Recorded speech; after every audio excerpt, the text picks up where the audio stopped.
बिस्मिल्लाहिर्रहमानिर्रहीम अस्सलाम वालेकुम। इस वीडियो में हम डेटा वैलिडेशन पढ़ेंगे। तो वैलिडेशन बेसिकली एक्सेल में यूज़र को रिस्ट्रिक्ट करने के लिए यूज़ होता है कि वो किसी कॉलम में या किसी सेल में जो है ना वो करेक्ट डेटा एंटर करे और डेटा एंट्री के दौरान जो एरर है वो उससे बच जाए।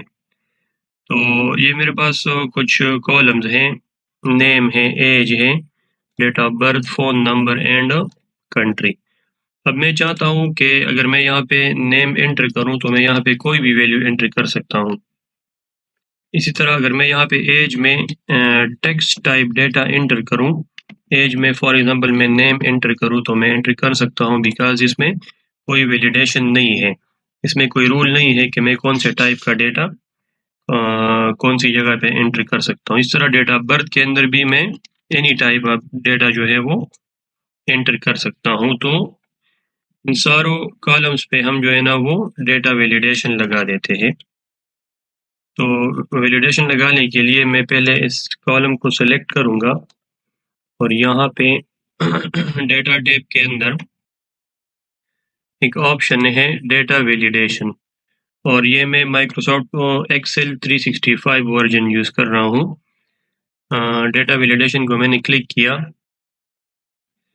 अब यहाँ पे 3 ऑप्शन है, एक सेटिंग है, इनपुट मैसेज और एक एरर अलर्ट।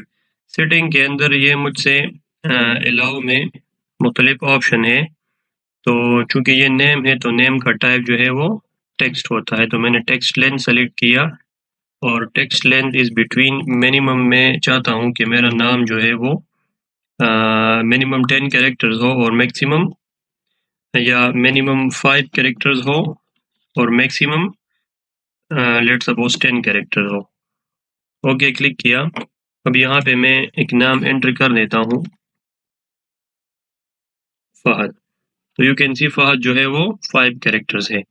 अब एक और नाम है अली, मैंने यहाँ पे अली एंटर किया तो आप देख सकते हैं इसने मुझे एरर मैसेज दिया कि this value doesn't match the data validation restriction defined for this cell, क्योंकि ये 5 कैरेक्टर्स से कम है। इसी तरह अगर मैं 10 कैरेक्टर से भी ज़्यादा नेम एंटर करूँ तब भी ये मुझे एरर देगा, क्योंकि मैंने वैलिडेशन में रूल लगाया है कि name should be between 5 and 10 character. उसके बाद एज है तो एज पे भी मैं वैलिडेशन लगा देता हूँ। इसको मैंने सेलेक्ट किया डेटा टैब के अंदर डेटा वैलिडेशन और यहाँ पे सेटिंग के अंदर अलाउ मैंने for example whole number select किया। तो मैं चाहता हूँ कि एज में सिर्फ वो वैल्यू एक्सेप्ट हो कि जो 10 से ज़्यादा हो और 30 से 10 से कम ना हो और 30 से ज़्यादा ना हो, बिटवीन 10 एंड 30।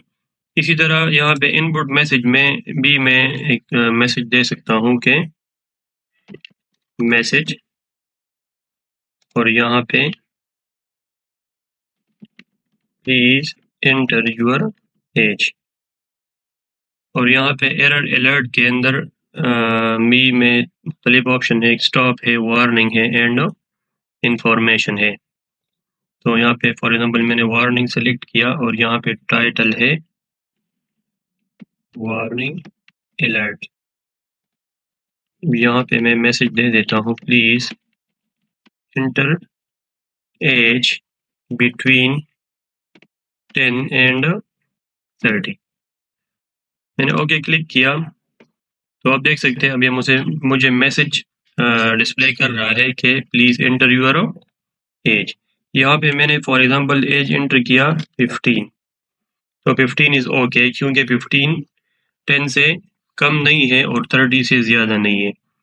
इसी तरह अगर मैं 31 एंटर करूँ तो यू कैन सी इसने मुझे मैसेज दिया कि please enter age between 10 and 30, क्योंकि 31 जो है वो 30 से ग्रेटर है।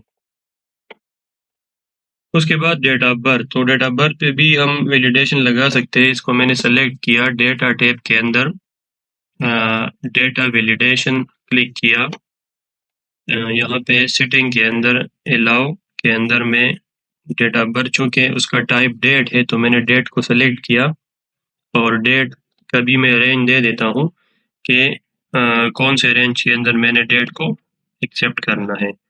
So for example I want to select date between 1/1/2023 to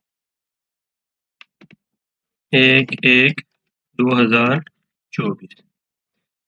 okay click किया। अब यहाँ पे मैं अगर 1/2/2023 एंटर कर दूँ तो इट्स ओके क्योंकि ये उसी रेंज के अंदर आ रहा है।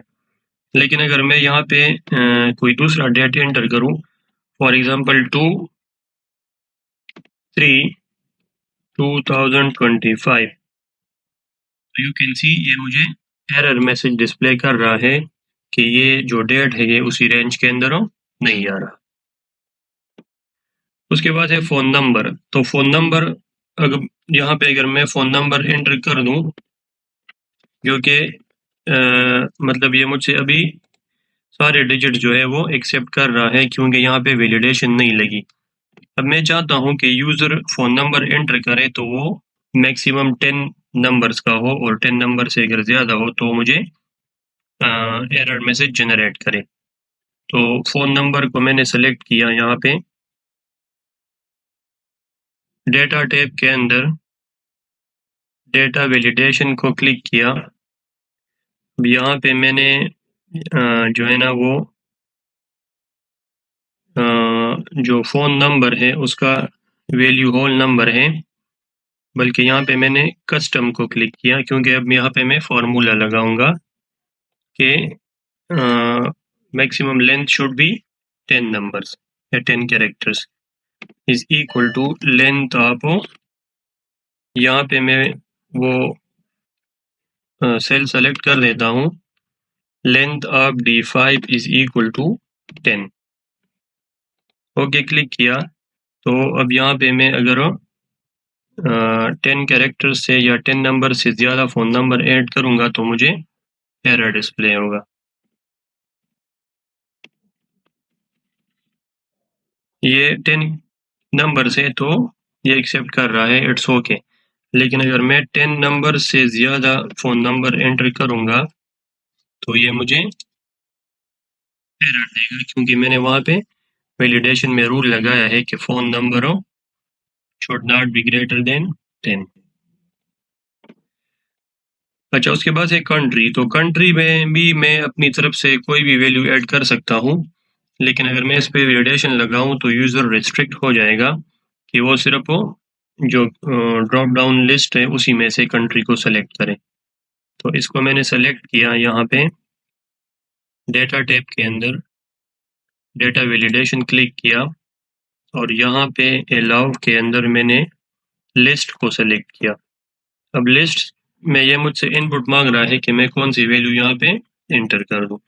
तो मैं फॉर एग्जांपल 3 वैल्यू यहाँ पे इनपुट कर देता हूँ, पाकिस्तान, इंडिया, जापान।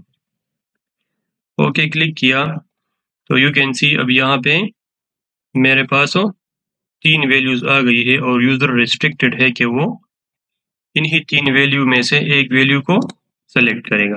अब फॉर एग्जांपल यहाँ पे यूज़र एंटर करता है China, you can see error message generate हुआ कि this value doesn't match the data validation restriction defined for this cell.